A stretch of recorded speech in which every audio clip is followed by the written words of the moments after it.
Welcome to the Mission Complete podcast. My name is Brian Robinson, I am Andy Hart. and we are co-owners of Mission Merch. We're a custom wholesale screen print embroidery company, and we work with churches, we work with artists, we work with businesses, nonprofits, schools, a lot of people. Universities. Universities. Forgot universities. Yep. We like universities. Yep. Because we went to one, right? A long time ago. So anyway, if you have apparel needs, custom apparel needs, please let us know. We would love to help you out. That's our job. It's what we do, and we love it. We love telling people's story through merch. So hit us up. But this is the Mission Complete podcast. So this is where we interview people. And today we've had an incredible guest that we are so thankful to have had on. Her name is Amy Alexander. She is the CEO and co-founder of the Refuge Center for Counseling in Franklin, Tennessee. So we got to sit down with her today and hear just the story. Like what did God do to call you to start an incredible nonprofit to where you're offering therapy services to, on a sliding scale, to the underprivileged, really? Yeah, people who, the sliding scale reaches down to $19 a session, depending on where your income is or any kind of like hardship, all the way up to $125 a session, and then everything in between. So it's really cool to hear how they provide the same level of excellence and care no matter where you fall on the scale. And so, they have a new facility that they're moving into, and by the time that this releases, they will be moved into it, which is really cool to think about, that we got to sit down with her right before they're moving in. So it's been a journey for them to get into this new facility, and you'll kind of hear a little bit of the setbacks and obstacles that they had to face and overcome. So, but you get to hear Amy's heart behind counseling and therapy, how she's pioneering, but also she's still carrying a few clients herself. And so it's just really cool to hear how she's humble enough to keep working with people, because that's where her heart still is. So anyways, hope you enjoy this episode. This was a really fun one. Welcome to the Mission Complete podcast. My name is Andy Hart. And I'm Brian Robinson. And together we run Mission Merch, a wholesale apparel company. We create custom merch for all kinds of people. And on today's episode of the podcast, we have Amy Alexander, co-founder of the Refuge Center. I'm so grateful that you are able to make it. So super pumped for our conversation. And what we generally like to do is get kind of an overview of your life and defining moments, because we went through like a branding workshop about this time last year, I think. And Brian and I each told our story from start to finish, or not finish, just caught us up to present. and now I'm not alive. But it was really cool though to look back and think about all of the small moments, and then even some of the big moments, and see God's hand over each of our lives, and then how our lives intersected, and now we're running Mission Merch here. So as it pertains to Refuge Center and your role and everything that you're carrying, can you kind of catch us up to who you are? Like, how did you become the Amy sitting in the chair today? Like, what were the defining moments? Glad to do that. So I grew up in Spokane, Washington. So I'm from the Pacific Northwest, and I love it out there. I actually really miss it and try to get back about 3 times a year. But I grew up in a very conservative Christian household. My dad was the pastor of a small Baptist church in the country, and I went to a small Christian school. And throughout the course of middle school and high school, there was some really tough moments, and one of those was my parents separating and ultimately divorcing. And so I started seeing a therapist at the age of 15, a gentleman named Dave Hutchins, and I went and sat in his office every week. And sometimes we worked on deep, heavy, hard stuff, and sometimes I just talked about the boy that I liked or the class I needed to enroll in. And I sat in that office for 6 years, from just before I was 15 to almost 21. And I feel like I grew up in that office. I matured there. I developed a sense of self there. I worked through problems in that office. So I came out of high school with a high value for the therapeutic relationship and the value of counseling. Having someone who's not a part of your family system to just sit and talk out loud and untangle things and get a different perspective, with someone who doesn't have an investment in the outcome, right? So I really grew up knowing the value of that. I ended up moving to Nashville to start my master's degree in marriage and family therapy at Okay. Trevecca. Okay. And partway through the program, just felt so compelled to spend some time doing some inner city work. I had done some mission trips growing up. And so I left Nashville and I moved back to Los Angeles. And I moved into what was a 10,000 square foot old abandoned nightclub in the middle of South Central at 46th and Western. So this was just a little bit north of Compton. And I lived there with one other girl, and it Just the was, two of you? yep, yep. Wow. Uh-huh. Okay. Yep. Yeah. Yep. Well done. And it was a fascinating place. Before it was a nightclub, it had been a bank. And there was a washing machine, but no dryer. So we hung clotheslines. And if you had a pair of jeans, like you took 3 days to dry your jeans. How did you get there? Like, what was the connect for that building in and of itself? A group called the Center for Student Missions, Okay. So it who was owned that. And that's where I had gone on mission trips. Sure. So I really wanted to return to the inner city. And so at the time, this was 2001, the Rolling 40 Crips ran that neighborhood. Yeah, the Rolling 40s, the Rolling 60s. Okay. And the first night I arrived, I parked my little Ford Focus out on the street. And when I woke up in the morning, there was a house behind me with quite a few members from that gang who lived there. And they had ran their car into the back of my Ford Focus and it just left their car in my trunk, basically. And just a nice welcome to say, we don't know why you're here, but, you're not welcome here. So I spent the whole year, 2001, 2002. It was the deadliest year in South Central's history. Yes. And there were a lot of things going on. There was a young man who was murdered on my street corner for having told a gang member from another gang to shut up at a party the weekend before, punishable by death, disrespected him. So they pulled up at the bus stop and killed him right there on the Wow. corner. We had a prostitute who worked the front of our building. She was out there most mornings until 6 a.m. I helped with the after-school program on my block with a wonderful family that was very invested in that community. And I wanted to be there as a member of the community. I didn't want to come with authority. I didn't want to have the title of probation officer or social worker. Right. I just wanted to live there and be helpful. So I spent that year there and ultimately thought that I would come back to Nashville. And my dream at the time was to buy a home that kids who wanted out of gang life could come and rebuild. And, many of the children on my street, 46th and Western, we were 8 miles from the Santa Monica Pier, and almost none of them had been to the ocean Wow. because it was too dangerous to cross that many Get there. territories. Wow. Yeah.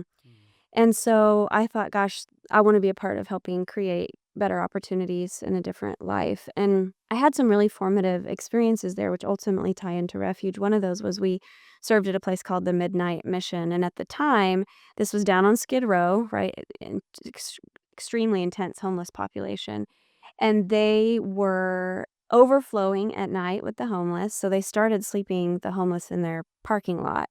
Then they gated their parking lot for safety. And a group came in to do a psychological study. And they basically said, we're going to put half of these people on a cot in the parking lot, and we're going to leave half on the concrete. And at night, we're going to measure their self-esteem. And then in the morning, we're going to remeasure their value of themselves. And those who had been just 3 inches off the ground on a cot felt better about who they were in the morning than those who weren't. And so that started to form my thoughts around how our space sends a message about value. Sure. But I came back to Franklin and I realized that this was probably not the community necessarily that might embrace that sort of Sure. idea. Yeah. So decided to finish my master's in counseling at Trevecca. And during that time, I was working at the YW Domestic Violence Shelter, which was a very large facility, something like 52 beds for women and children. And so I spent Was that downtown?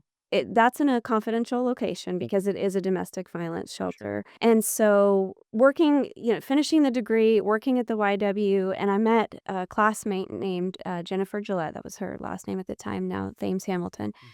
And we got to talking about how all of our peers were starting private practices, every one of them. It was '05, right before the '08 recession. Yeah. Economy was good. Yeah. You could leave school, start charging $125 an hour and have it because Yeah. finances were good. Yeah.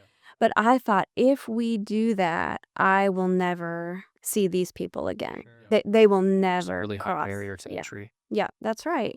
Now, in the midst of all that, I had met my husband, and we met in '01. He was drafted to the Titans, and then he got moved to the Jacksonville Jaguars and then the St. Louis Rams. And Okay. through all of his movement, we ultimately decided to get married and make Nashville home. So married in '04, and then he got picked up by the Arena Football League when the Nashville Cats were playing. So we got to stay here, which was awesome.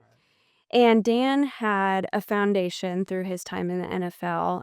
Jen's former husband also did. And so they were our early investors. They were our seed money to start our nonprofit.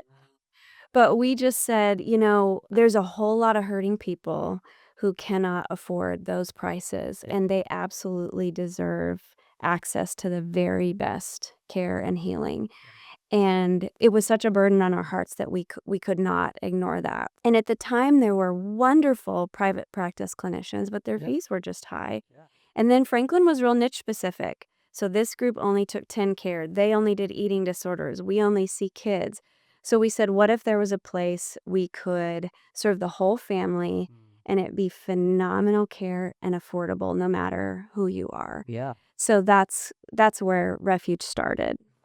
Hmm. Yeah. So because you're in Franklin, Tennessee, which is a wealthy county, Winston County, if for those of you that don't know, was the location because of just where you lived? That was just because we live here, we want to invest in our community. Yeah, we are both residents of Williamson County, and we knew that to live among prosperity, but to be struggling financially or emotionally is to feel invisible. Oh, 100%. It's to feel invisible. And we now have clients that come from over 18 counties to our offices, and so they come from all walks of life. But the heart of Refuge is everyone matters.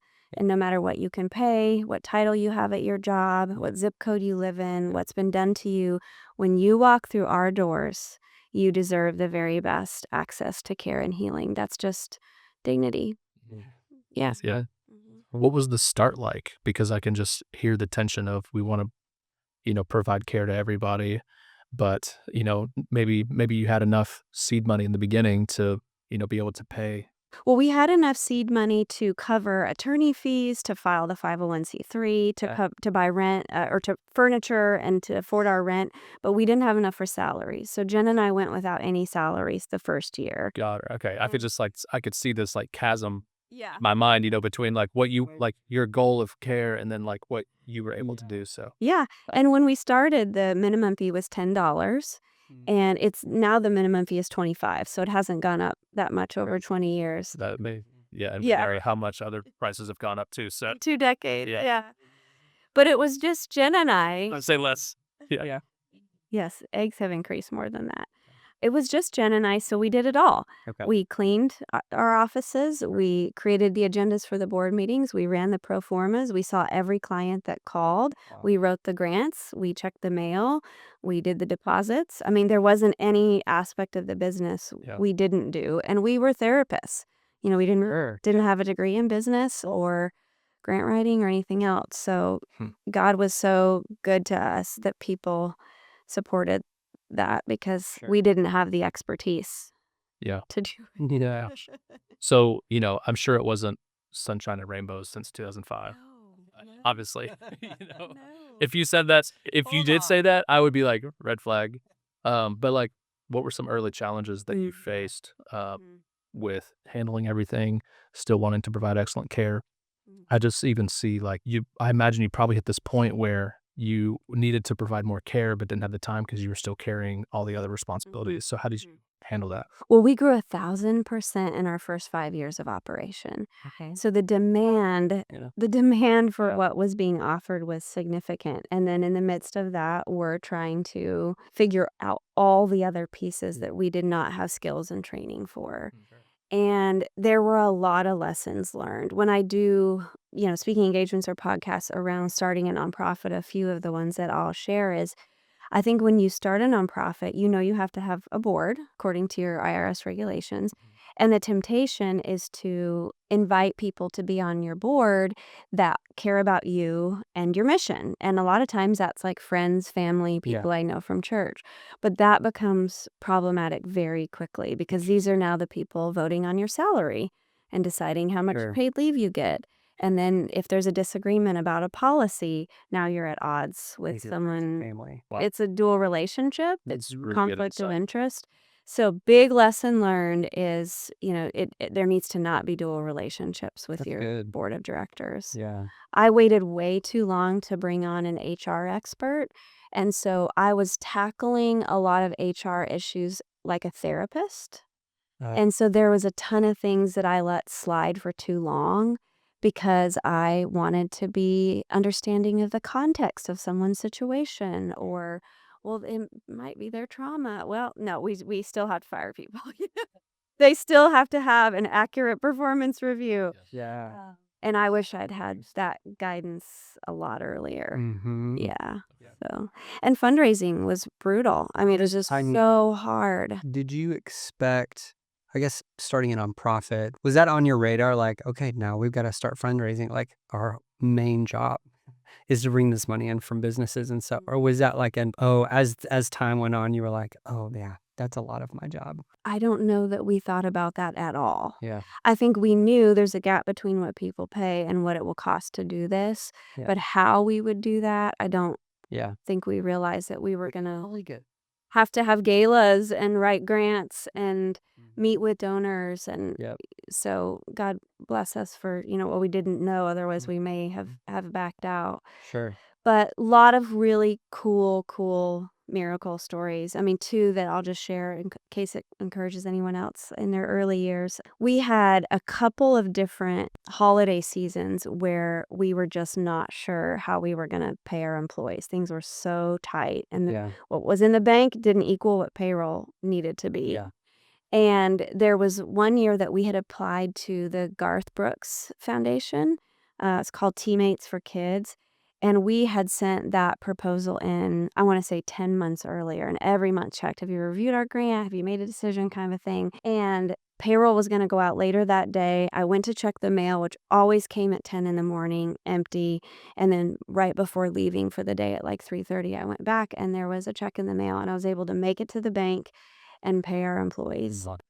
And another one, you guys So- earlier in our conversation mentioned People's Church back in the day. Yeah. A second year, I want to say that was 2008, same situation. The January 1st payroll needed to go out like on the 31st, 30th. We did not know how we were going to cut that. And Dick Wells ended up Yeah. calling me and saying, hey, we're going to do a Christmas Eve offering for the Refuge Center. Wow. And that night, $25,000 was raised. It was like billions of dollars to us. But rent got paid, staff got paid, and just always in the nick of time. Refuge has always been a manna organization, and by that I mean God doesn't let us get ahead of ourselves. Yeah. We're not the place with this massive endowment and huge savings, and it's like God always reminds us of how dependent we are on Him. Yeah. Which is hard, but that's also, it's our story. Yeah. Yeah. Yep. I feel like that would be, I know I'm jumping ahead, but you have a brand new facility are you in yet? There's a story there. There's a story. Yeah. All right, well, we will get there. I just feel like to go from not paycheck to paycheck, but it's still dependent on the Lord, and then to look at this brand new facility that the Lord's given to you. Right? It's how do you go from Yeah. we need $5,000 today or we can't pay anybody, to like, okay, we're gonna build a state-of-the-art facility out of dignity. I know the heart is for dignity. Yeah.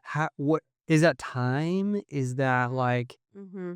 following the ways of like just the voice of the Lord throughout the process? Like, what would you say? I know that's a big question, but you know what I mean? Like, it seems like there's a big jump. So it's like, oh gosh, making a commitment to something like that feels huge, I don't know.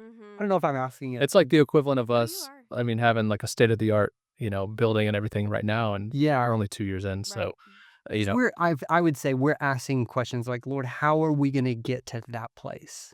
Like, we see what you want to do, but it's not by our hands. Like, if you don't do it, it won't happen. Mhm. So maybe I'm asking it for me. Anyway, And for so many other people who feel like there's something that God has called them to, but it feels impossible. 100%. So I get asked a lot, is this the refuge you envisioned? We've got 86 employees, 70 therapists. We provide 40,000 sessions a year to more than 4,000 people. Was this what you thought you guys were building? And the answer is absolutely not. Yeah. All we wanted to do was provide great care that everyone could access. That was always the heart. But there wasn't a plan to scale at this size or build to this amount. It was just, let's help the people who call us. And I said it felt like driving a car down a country road at night in the fog. And you don't really know where you're going to end up, but if you stay close to the white line, you'll get to where you're supposed to. And for us, that white line was, of course, the Lord and our values. Yeah. Treat people right, do the right thing, and you'll become the place you're supposed to be. Yeah. There's a verse that talks about, if it is within your power to do good, do not withhold it from those who deserve it. And that is my philosophy with Refuge. If good. we have any amount of power to do good, then we're going to do it. Yeah. And there's lots of ways that looks that require a ton of faith. But I just know if we do the right thing, we'll be provided for. So, I took you from kind of the 05 start to then 2013. Our board is meeting. It's a January meeting. We've got a strategic planning consultant in there, and they're like, where is this thing really headed? Because every time you ask us for an employee, we hire them and they're full overnight. Every time you ask for another office space, we add it, and the next week it's full. Like, is this just infinite growth? And I don't remember getting the idea. I just remember saying it. I don't even remember having the thought before that night. But I just kind of laid out to our board, listen, the people that walk through our doors deserve the best. And everything we know about neuroscience and neurobiology and how people heal, that's what we need to give people. So here's what I think. I think we need a campus-like environment that brings the outside into the building. It has walking trails. It's more natural light. It's trees. Yeah. It's the elements of fire, water, wind. Yeah. It's the opportunities for experiences. Yeah. Like, if you have a lot of money, you know where you can go to get that. If you have no money, you'll never get that experience. 100%. So the board was like, this is crazy. Like, how? Yeah. What does this cost? Well, back then it was a $4 million dream, which sounded insane. Now it's $13.5 million, which, Cool. again, so good we didn't know. Yes. Yes, totally. So thankfully, we've always been given remarkable board members who they love the people we care about. So we spent 5.5 years looking for land. We formally vetted 52 properties with our architect over 5.5 years. Incredible. And one day, Carl Roberts and his wife were riding their bikes down what was a little country road, and they saw a hand-painted wooden sign stuck in the bushes that said, for sale. And we called the owners, Mike and Denise Bennett, who were retired and living in Miramar Beach, and we said, would you sell us your land? We have this thing we want to do to take care of people. And at first they said, no, we're probably going to sell to some developers, build some luxury homes. Sure. And I said, will you just let me tell you who we take care of? And I did. And Mike said, wow, I was raised by a mother with mental illness who was never treated. And I think my whole life, and hers too, would have been different if there had been a refuge center for us. And then his wife said, and I sure love to be a part of a good miracle. And they said, yes, we'll sell you the land. So they sold us 7 acres in Franklin for $430,000. That's amazing. Oh my gosh. Land is now going for free. $650,000 an acre right now. Yeah. So So you made Yeah. the purchase in Well, no. So the land wasn't in the city, it was county, and it was zoned residential.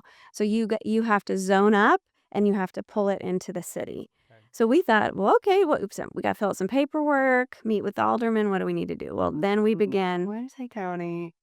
a year-long journey, and the city would still say that it was probably the most contested Wow. effort that they have ever seen. No way. but good for you.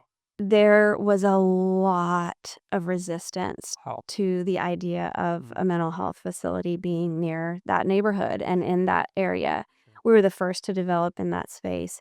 And Oh my goodness, I could tell you the craziest stories you have ever heard. Threats, rallies, T-shirts, binders, billboards. We Like, did not print those T-shirts. Yes. nuts. Anyone listening, we do not support. We are Team Refuge Center. Oh, Yeah. what would you say? I mean, obviously, we have an enemy that Mhm. resists Mhm. the kingdom. Mhm. What were some of the biggest pushbacks that you were getting from people? Like, what were they? No one needs this here because none of us have problems that you guys serve. This doesn't benefit us because, and so, Yep. you know, So once you hit a certain financial level, correct. you don't have problems. Yeah. Is Yeah. that okay? Yeah, I would I never just need wanna make that. sure I'm That won't benefit my family. Yeah.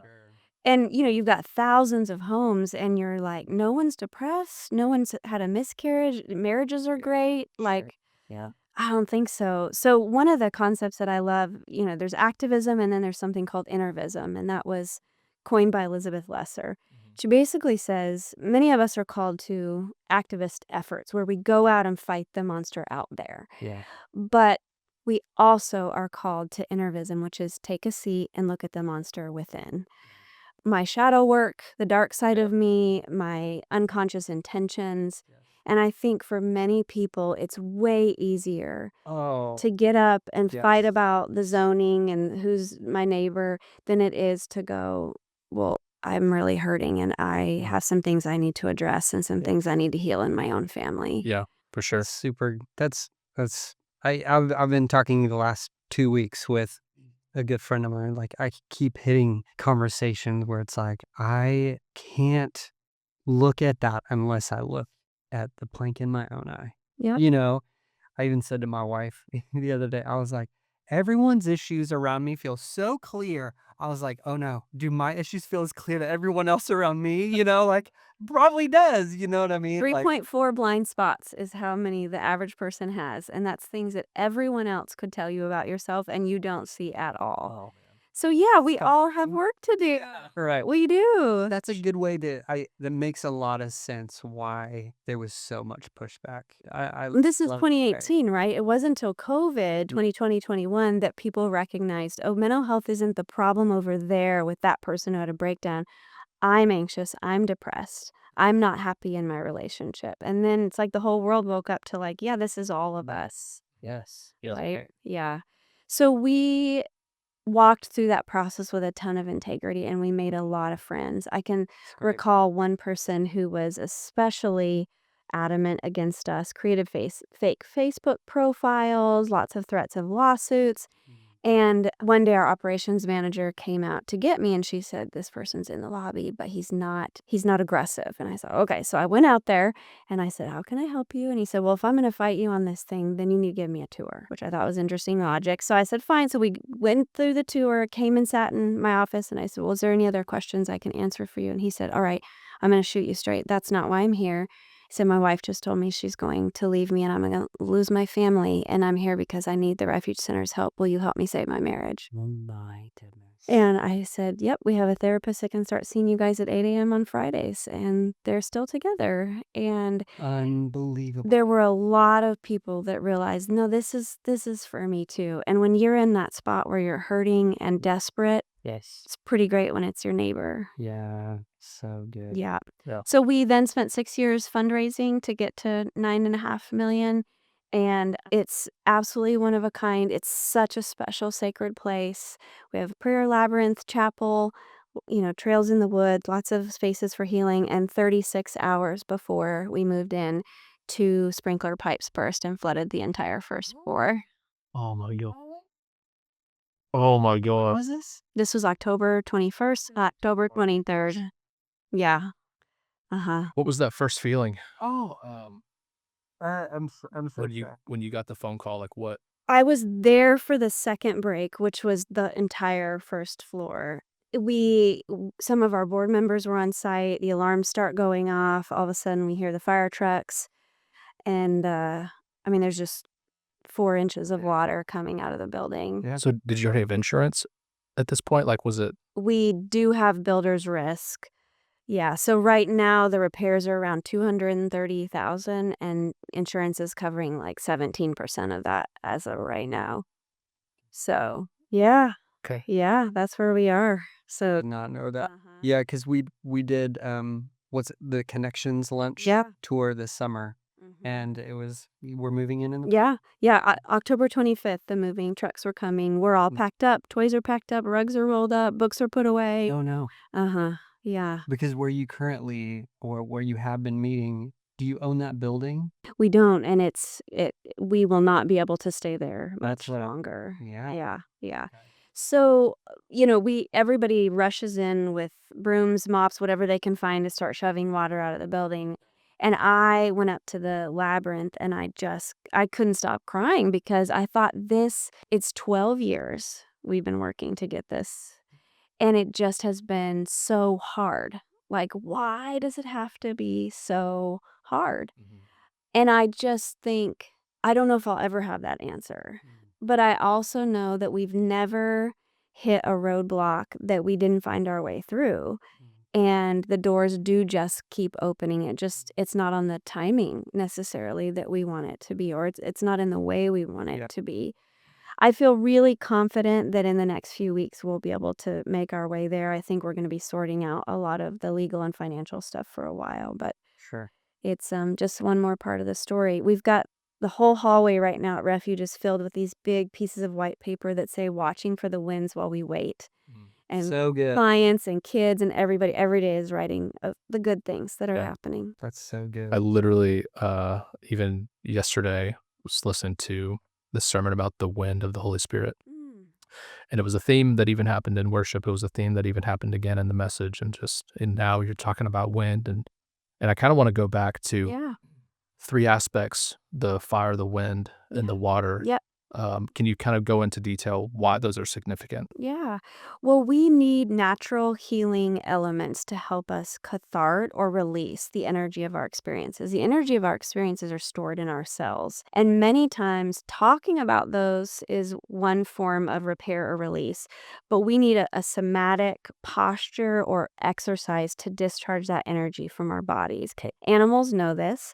They are attacked or hunted in the woods, and the first thing they do when the predator's not a threat anymore is they take off running and they release the energy from their bodies. That's why they're not developing, cancer as frequently or those other kinds of illnesses. And then they don't carry the narrative anymore. They're not still talking about the thing that happened to them and how Yeah. they were, aggressed upon or whatever. So we want to look at what are the things in nature that allow us some form of release. So every element we have on the campus can be used therapeutically, whether it's the fire pit where we're writing something and burning it, or the gardens where we're planting something. The kinetic wind structure is a place to journal. The fire feature there's several fire pits actually. The labyrinth and the chapel are places where if we need a thin space, we need that veil between heaven and earth Good. to thin and to feel God in our experiences. Those create a physical space for that. So Wow. the science tells us that's what's helpful. Yeah. It's just that, again, if you're living in poverty, and 20% of our clients fall below the poverty line. Yeah. 700 clients this year below the poverty line and uninsured. Some of them come from shelters. They pay us with Wow. quarters that they bring in little plastic bags. If that's you, you don't have access to radical hospitality and incredible experiences, and Refuge changes that. Yeah. Is there a stream? Is there a stream close by? I just feel like there's a stream. There has to be a stream. So I will show you the photo after we're done, but there wasn't moving water on the property and we wanted there to be. Yes. So we excavated a bunch of rocks from the site and built them up over the retaining wall, and we created a fountain that now runs over the rocks down the retaining wall into a pool. I saw it. Like I saw it. Movement is healing. Right. Yeah, it's a lot to this. Yeah. It's pretty astounding to me to hear just some elements of your story, but how you are obviously not afraid of a fight. Like for you to move to LA for that year in one of the most dangerous neighborhoods and with a heart of gold, but you don't shy away from the fight. Because it's not for me. I'm not fighting for me. I'm fighting for the 4,000 people we will care for this year who I know their stories. I'm still a therapist. I still carry a caseload, and I know exactly who we're fighting for and why they deserve the chance to have what we Yeah. want to offer. Yeah. How do you carry that? How do you carry, like, I am, I'm a wife, I'm a mom, I run a nonprofit, but in my spirit, I'm a fighter. You know what I mean? Like, how do you carry that without it, like, kind of overwhelming you? Because I feel like the fight or flight, it's not even fight or flight, but you're always ready, right? Like, where does that peace come from? Mm-hmm. You know what I mean? Yeah, I would say that I don't ever feel alone. Mm. Whether it be our senior staff, our board members, our community, our donors, I've never fought anything by myself. Yeah, that's good. Ever. I have a lot of stories of times when people came and held my arms up and I've said, I can't carry this today. I need you to carry it. In fact, there's a trip I'm supposed to take with the Chamber of Commerce in a couple weeks, and I just emailed our staff and I said, I can't do it. I have too many other things I'm navigating right now. Can someone go in my place? So I'd love to go. I'll go take your spot. You be with your kids. Yeah. So I have to learn to ask for help. And then I That's have good. to learn that people want to help. And I never once, not one day of refuge, have I felt by myself. That's huge. Yeah. That's huge. Yeah. And what's the tension for you? Because you are truly pioneering, Yeah. Mhm. but you also have the heart of a therapist. And you said like you have a caseload, right? So you personally are still working with people. Yeah. So how do you juggle kind of plowing Yeah. and forging a new path, but also staying, I guess, true to your roots? Mhm. So I will answer that. I did realize I wanted to mention one other thing about your prior question. I don't always feel like I'm in fight mode. There's these peaks and valleys of, yes, there's something to advocate for, Yeah. fight for. When I don't have to be in that space, I get to go into creative mode where I get to just build for the future and bring fun ideas about how we can help people. When this flood happened, I was reading in Nehemiah where he was rebuilding the wall. And of course, there was a lot of opposition and challenges. And there came a point in time where he had to arm his builders, Yep. basically a hammer in one hand, a sword in the other. So here they are trying to build for the future and repair and defend themselves. And I have felt like in this chapter, especially as it relates to insurance and all those things, we're still moving forward and we're having to fight for the people we Yeah. want to see have a home, Yeah. Right. So that scripture has been really encouraging So to me good. over the past few weeks. Yeah. And say your question again about Yeah, being a just how do you therapist. how do you juggle how do you find the balance between pioneering and still having a caseload yourself? Because that's you're forging a new path and you're creating something that didn't exist, but also you're still meeting with people.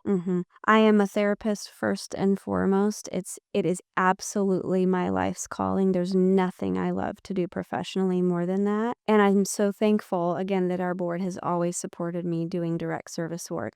I don't actually know of any other CEOs that every day do direct service. Yeah. It's what energizes me to raise money and to come out and have these conversations. And yeah, it fuels my passion. So without that, I think it'd be much harder. And that I only work with 3 groups of people at this point. After 24 years doing this, I've been able to say, this is who I think I'm supposed to help. And so I work with domestic violence victims. I work with parents who've lost a child in a sudden way. And then I have a group of artists and entertainers who've been through some form of trauma in a public way that has made it very hard for them to heal. And ultimately, those are 3 groups of people who feel very alone in the world. And I think God has gifted me with working with some of the loneliest people that there are. Hmm. And I love it. It's a privilege of a lifetime. Yeah. How do you recharge? Like how do you get back to true north Mhm. after hearing some of these stories and then the weight that you're carrying? How do you reset yourself? Like what do you like to do? Mhm. Well, I'm aware that as an Enneagram 1, we hold a lot of energy in our bodies. We experience things intuitively. We feel a lot, even though we don't show that, because we're pretty self-restrained, but we feel a lot. So for me, I have to exercise every single morning before I come to the office because I have to get out all the energy before I sit and be still and present. Yeah. So I walk my dogs, I do weights, and that is, certainly physical benefits, but for me, that's the only way I can emotionally enter the spaces I need to go to. Yeah. And then probably the biggest one is travel. I love being in our national parks. put me in a mountain with big trees above me, make me feel very, very small, where I am reminded of God's power and His majesty, not just here, but in my whole body. And then I go back to the work with a sense of like, I'm not in charge. So good. God will use me, Love that. but this thing is not on my shoulders. Yeah. Wow. Yeah. I love that. Yeah, that's great. So do you have a projected move-in date now? Or is that still very much in the air? I've got a date we're going to move in by. Come hell or high water. Yeah, there you go. We have built an incredible army of people who are going to help us achieve. We're going to be in before Thanksgiving. Oh, wow. Okay. Yeah. That's like now. Yeah. Oh, I'm so excited. Okay. Oh, There may still be repairs going on but between our mayor, our fire marshal, our fire chief, attorneys, aldermen, we have a lot of people helping us find our way forward. People really love the mission of Refuge, and they're really behind it. And so I'm grateful. So the facility, is it compared to the current place, I guess, where you were, I'm going to say that, where you were, what's the growth potential of like how many more people can you serve? Yeah, about 90 more sessions per week. 90 more sessions. Yeah. So there is some potential for growth, which is good because we do always have a wait list. Yeah. But it's always been about deeper and richer more than bigger and more. Absolutely. So growth is two things, right? It's more, or it's our roots are going deeper and we're getting better and better at what we do. Yeah. And if we grow, that's okay. But for me, it's about getting better at our craft because our clients deserve that. So the outdoor spaces allow us to do a lot of different therapy than what we do now. We've hired a somatic movement specialist, so we'll be able to do dance and yoga therapy. Great. There's just new things we can do to be better. Yeah. So you're saying this new space will allow you to catch up on the waiting list and serve 90 extra people per week? Yeah. Okay. Yeah. Oh, that's awesome. Yeah. Okay. I think I just wanted clarity on the wait list. Sure. Okay. Okay. So the somatic, I am like literally heard about this last week or maybe 2 weeks ago. Can you explain, what did you call this? Somatic Our somatic movement specialist. specialist. Yeah. What is that? Can you explain that? Because I would love to hear more about. Yeah, that'd be great. Yeah. Well, there's a lot to it.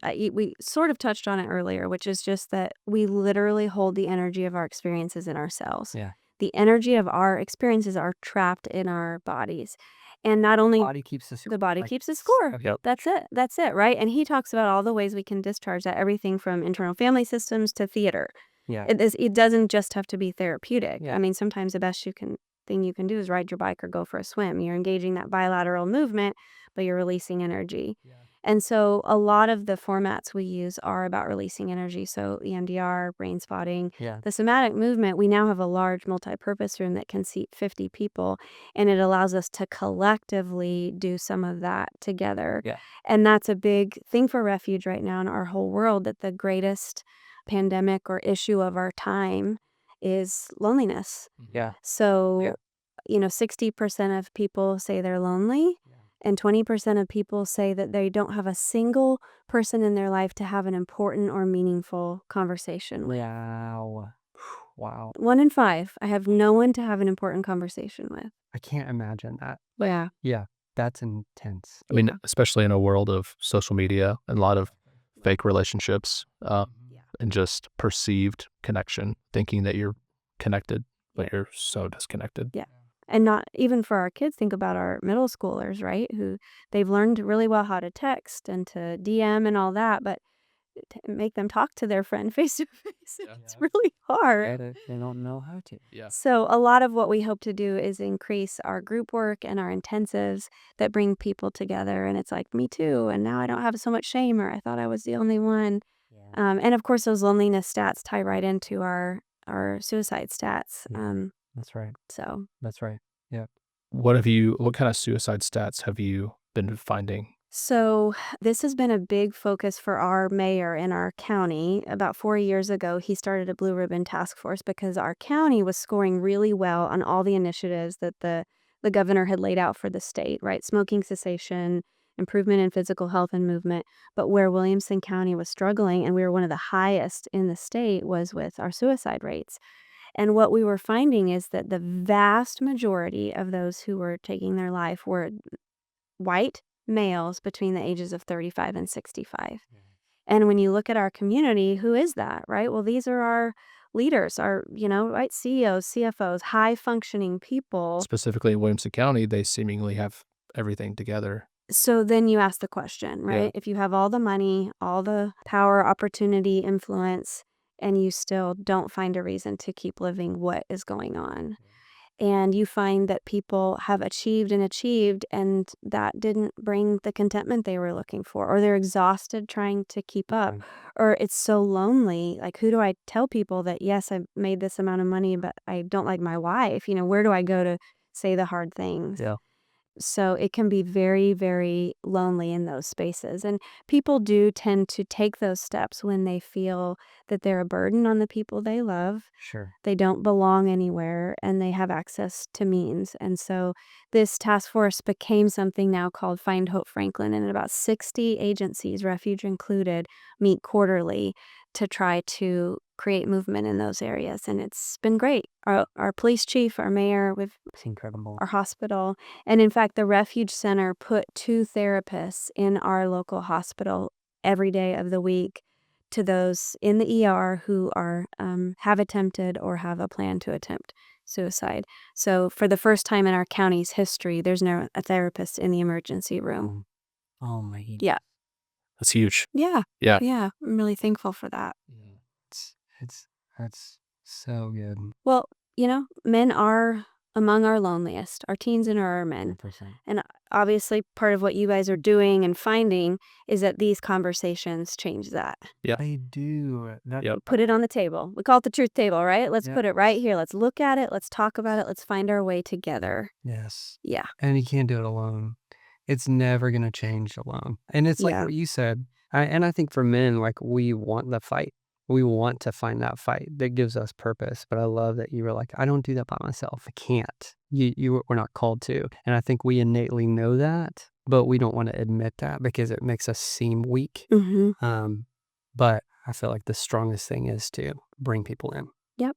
Yep. And that's what you guys are doing. That's a part of what you're achieving through this, which is bigger than what you probably ever could have imagined. I didn't think we'd be sitting here right now. So Yeah, totally. it's been a journey. Yeah. So I would love to hear as well. I'm going to switch a little bit. We were talking about neurofeedback before we started recording, and you were talking about kind of what that looks like. And I know that's it. How new would you say neurofeedback is? Is it one of the newer practices? I don't know those dates. I know Refuge started offering it about 8 years ago. 8 years ago. Yeah. Okay.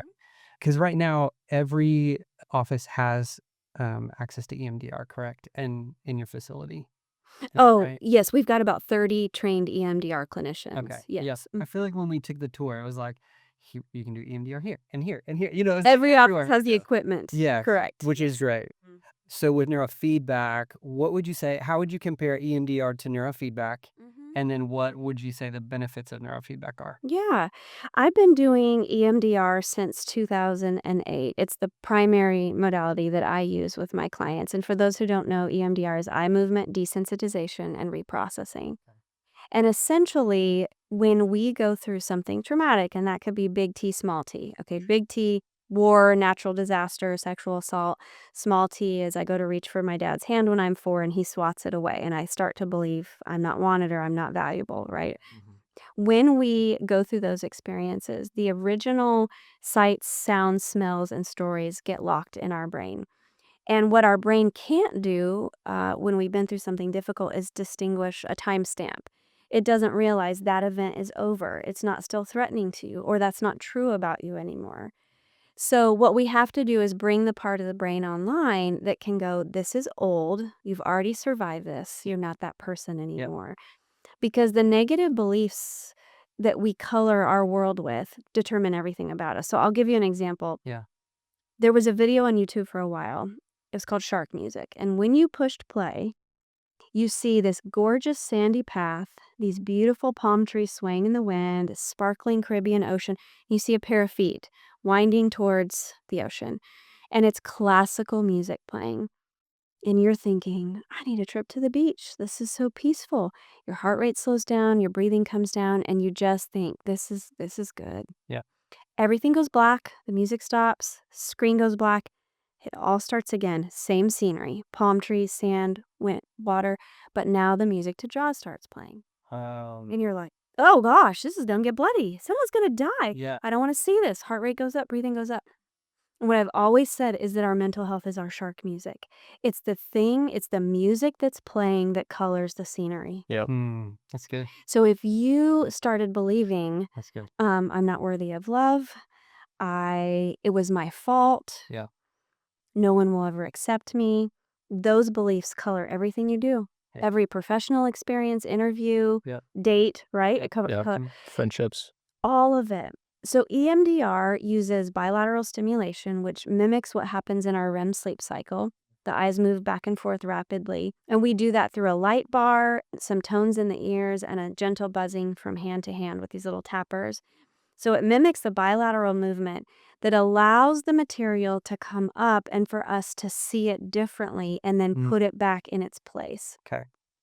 So I recognize that did happen to me, but I survived that and I'm stronger than I ever gave myself credit for.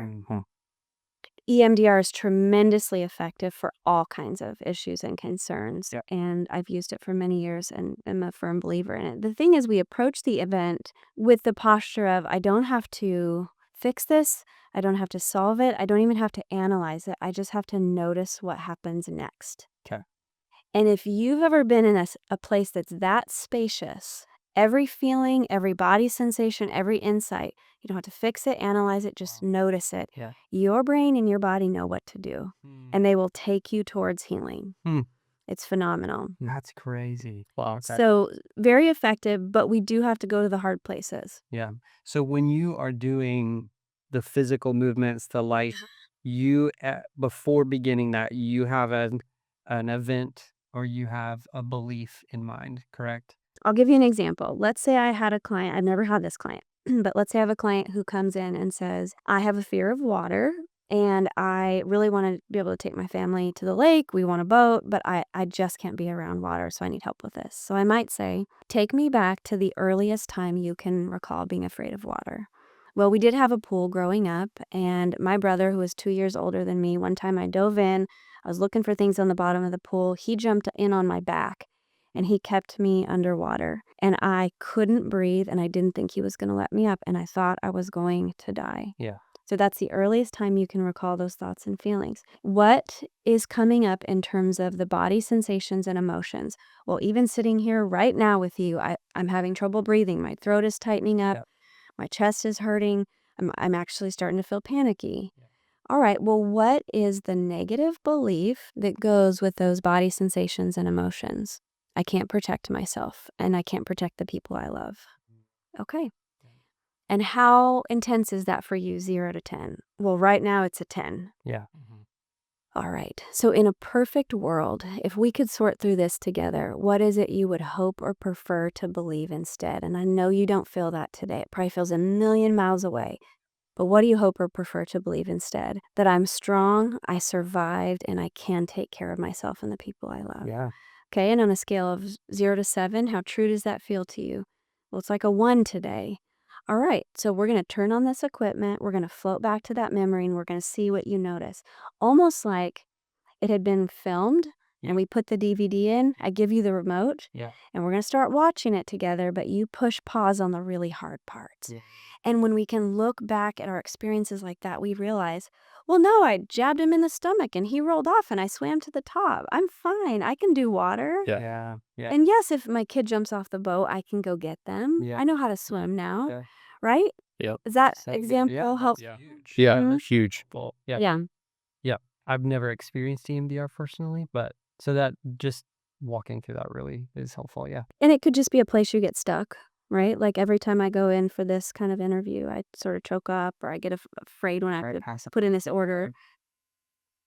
That's such a common I one. had that one. I had my blood drawn here Was right so here down, extreme. and I was like, "Andy, help me!" I feel like I might, It's going down. Some people, it's like the fear of flying or freeways, Yeah. all those Yeah. practical things that interfere with our life. And I would imagine what they've heard from people is like, get over it. Just get over it. Like it's fine. Mhm. That's not helpful. or But what you you've been can't through. do that. Deal. You can't override the amygdala. You can't just Yeah. talk it out of the fear. Yeah. There's some things you can mind over matter a little, but we know a lot more about the body and the vagus nerve than we knew before, and you can't actually do that. Yeah. Right. That's where the body work stuff Mm. comes in. So then neurofeedback, we do have little sensors that we put on the brain. You get to watch a video of some sort, and the technician is looking for the optimal zone of functioning. And if you're dropping below or above that, it changes the screen and what you're seeing, and it's able to re-regulate your brain simply by you watching a movie. Yeah. So we do all the work. So for someone who maybe doesn't want to talk about what they've been through, Sure. teenagers who are resistant to the typical idea of therapy, there's so many ways that neurofeedback can be really helpful. Yeah. Wow. Is the outcome between EMDR and neurofeedback similar? In terms of what clients are reporting and experiencing, Sure. Yeah. yeah, I wouldn't say it's the same. I wouldn't say you end up the same. I think neurofeedback can bypass some of the resistance to typical Right. therapy or Sure. trust issues, and it allows your nervous system to relax in a way where you're noticing changes, but again, haven't had to cross the barrier Yeah. related to trust. So you're saying, like, we were talking about teenagers doing neurofeedback Mhm. earlier. If teenagers and men are experiencing the loneliness and they're the ones that are not processing, Mhm. are they the ones that you're seeing mostly using neurofeedback? We have so many different clients using neurofeedback, and neurofeedback can regulate your nervous system in a way where then you can tolerate doing more of the trauma work. Talking Got it. through it. Or it can bring you up from your depression enough to have the Mm. energy to do the other stuff. Sure. Because what neurofeedback is not necessarily doing is addressing the story, right? The Okay. negative belief. Okay. Regulating your nervous system, but over here we got to address the. It's just opening pathways in the brain for you to be able to process and Yeah. Okay. Yeah. We just had such phenomenal experiences with it. Even elementary age students Yeah. with OCD tendencies and Sure. all that. Yeah. So, mhm. Okay. I'm a parent. Okay. Got 4 kids. Yes, You started therapy at 15, I did. like you said. That was due to, you said, your parents splitting. Is Mm-hmm. that right? Mm-hmm. What would you say to parents? Like, my oldest is 6. For parents, what would be a recommended age to begin Mm-hmm. a relationship with a therapist, or like even why? What, if my wife and we don't even talk about divorce in our home. You know what I mean? Like, we are committed, and Mm-hmm. things like that we don't foresee happening, but obviously our kids are going to go through a lot. We talk about us all the time, like, I did that again, and they're going to like need therapy for this. You know what I mean? Like, so that's normal. But like, what would you say to a parent who it's not quite time yet, and there's not a traumatic event, a big T, but how do I navigate that Yeah. as a dad? When do I know that this is a good time, a good season for my kids? Mm-hmm. Yeah, what would you say to that? Well, I don't believe that everyone should be in therapy all the time. I think there's tremendous resources beyond therapy. There's spiritual direction, there's great coaches and youth pastors that can pour into your kids. The counselor at your school, like there's a lot of ways you can resource your children outside of your home, and it doesn't have to be a therapist. Yeah. But I would say when the stress of their life outpaces their coping skills, and as much as you try to be a teacher and a mentor and to resource them, those things are still not in sync, Yeah. right? So they are withdrawing. They seem very depressed. Maybe you've discovered something on their phone that you feel inadequate to address or don't know the right way to do that. There's things maybe that they've been hiding from you. Maybe you are noticing obsessive or compulsive tendencies, like those Yeah. kinds of things. It'd be like, hey, for a season, and maybe just a few sessions, but for a season, it'd be really great to get some insight and some help. Yeah. And we do a lot of different therapies for kids. We have play therapy, art therapy, but one is called PCIT, and that's parent-child interaction therapy. It's for 3 to 8-year-olds who are having severe behavioral issues. Okay. So maybe they're aggressing on kids in the classroom, Yeah. harming animals, violent towards their siblings. Yeah. And this is where the parent and the child are in the therapy room together. The therapist is in an observation room with a one-way mirror. We have a camera in the room and a headset to mom and dad. And we are coaching the parents on through how to help with those meltdowns. because we get 1 hour a week. You're with them all week. Yeah. So we want to equip you Good. to handle that safely. Yeah, that's really Yeah. good. And then how in that hour, how can you teach principles and stuff to equip them when they That's go right. home That's right. and they have the next hour? And some of it's just teaching kids like emotions language, like Yeah. how to say, I feel angry, I feel hurt, I feel lonely. Yeah. Yeah. And yeah, I think I feel aware that our kids probably have more access to that language than we did because there's lots of therapists on TikTok and everything. But I don't think they're getting great advice from social media. My kids will throw out stats sometimes. I'm like, did you see that on YouTube? There's no way that can be correct. We got to fact check that. Right. So they're getting info. I'm not sure it's always good Helpful. info. Yeah. Yeah. Yeah, it's a tough one to navigate with like my oldest daughter, like giving her language that she can communicate back, or when there is an outburst and trying to get back to like, were your friends mean to you at school? Is that why you're treating your siblings that way? Yeah. Without shutting her down. Mm-hmm. And it's Mm-hmm. tricky. Well, So we've tricky. connected one of our kids to a counselor because we realized there's a lot going on with the friend group, and they don't want to tell us about what's happening because then we might not let them spend time with those friends. Because if we knew the whole story, we might have feelings about that. But they need to talk to somebody about all that drama and all the stress. And so it's a relief to have them have a person that's not always us. Yeah, that's right. That's right. Yeah. And I like what you said. It's not just therapy is the one answer. It's the only answer to bring healing. It's community. It's people. It's somebody for them to listen to and trust. And obviously you want them to bring truth in life. But that's helpful because I feel like growing up that the therapy was not a part of our home. It wasn't part of Or our these are story. talked about. Yeah, we never. It was if you did go to therapy, something was very wrong. You know.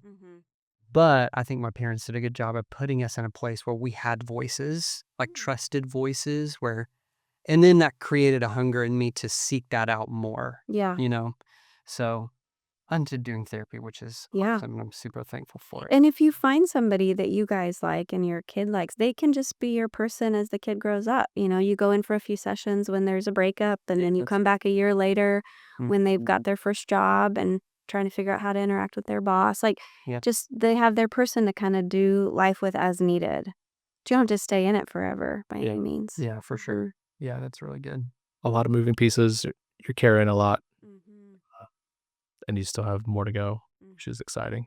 Any other details about the building that you think would be important or that you want people to know? Well, yes. I mean, it is one of a kind. We are not aware of any other campus like this in the country that's accessible to people on a sliding fee scale.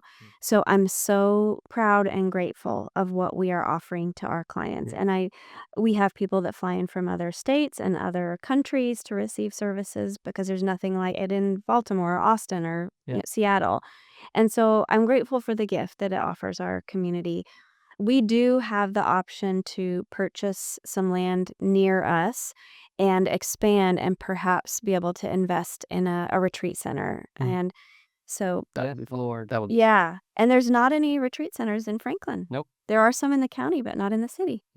And again, everything we do is with the heartbeat that anybody should be able to access this, not just the rich, the wealthy, those with disposable income. So the sliding scale, just to give everyone Sure. absolute clarity, starts at $25. The lowest fee we offer would be $19. Okay. And that's if there's a significant hardship, but typically $25 to $125.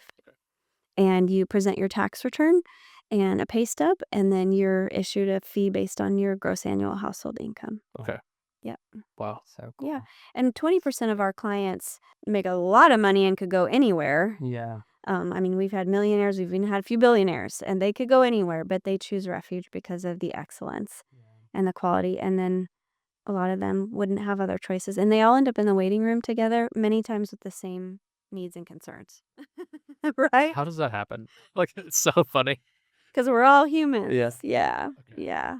Yeah. I hope you guys will come back and see us in our new place and Yeah. pray over it with us and We will. We would all love of to. that. We Yeah. would love to. We can get connected with Tate. Yes. make it happen. Yeah. And we offer just really cool men's groups. Like we do a men's core emotions group where we use Chip Dodd's material and we do the 10 weeks and it's just guys, many times executives and leaders and business owners and all struggling with similar things. But where else do you sit down and talk about that? Yeah. Maybe a small group, but Is there hard. talk of having Chip Dodd come? Because I know he's in Murfreesboro. So he would be welcome to come at any time. His book was a game changer for me. I mean, it was That massive. is for most men. Yeah, my husband participates in a group through 10 Men Ministries every Monday. He's been in that group for 4 years, same group of guys. They throw the laminated emotion sheet in the middle of the floor and say, well, what are you feeling today? Oh, I'm in this emotion because this thing happened with my kid. And I mean, that, So good. unless you're a part of like an A or an NA, I think it's really hard to get that experience of vulnerability. Yeah.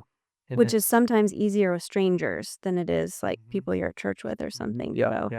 So, more of that, especially for men, Yeah. more of that. Right. Well, because we're raising kids. Oh. So if we are walking in honesty and health, I mean, our whole family is going to walk in more health. Yeah. Like my kids are going to have more understanding, and that's what I want. I'm multiplying myself. Yeah. You know what I mean? Well, my husband has told this story publicly, so I feel fine to share it. But there was a season where all he felt towards one of our kids was just rage and anger. That's all just anger, anger, anger. And the more he did this work, the more he realized, I feel shame that I don't know if I've been the kind of dad you needed. I feel sadness that I don't know how to help you right now. I feel guilt that I never got the tools to deal with this issue. But there was so many other things below the anger, and when he recognized that, the anger almost went away. Then he just had so much compassion towards himself and that Yeah. kid. The anger was the symptom. It Yeah. was not the cause. Yeah. Mm-hmm. Yeah. That's incredible. Well, super grateful that you took the time to come out, record. We don't want to send you away empty-handed. I'm not sure if you typically like to wear hats, but this is what we give our guests just to I hope you can look back on the time and have fond memories of the conversation. But you have your choice between charcoal or Coyote Brown. Coyote Brown. I'll do charcoal. Yeah. You both look great. Um, Thank you guys. So yeah, if you give it to your husband or whatever, whatever you want to do. So yeah, thank you again. Yeah. It's been you. really good. This topic is very near and dear to us as well. And, we're benefiting from the things that we've talked about. Like we are walking it out. Awesome. Good to hear. So Very good to hear. Yeah. Well, yes, and we'll come out to the new facility. Good. Yeah. Good. Okay, so where can people find you really quick? RefugeCenter.org is the website, and 615-591-5262 is the phone number. That's great. how many times have you said that? Okay. That's awesome. Well, thank you again. Yes.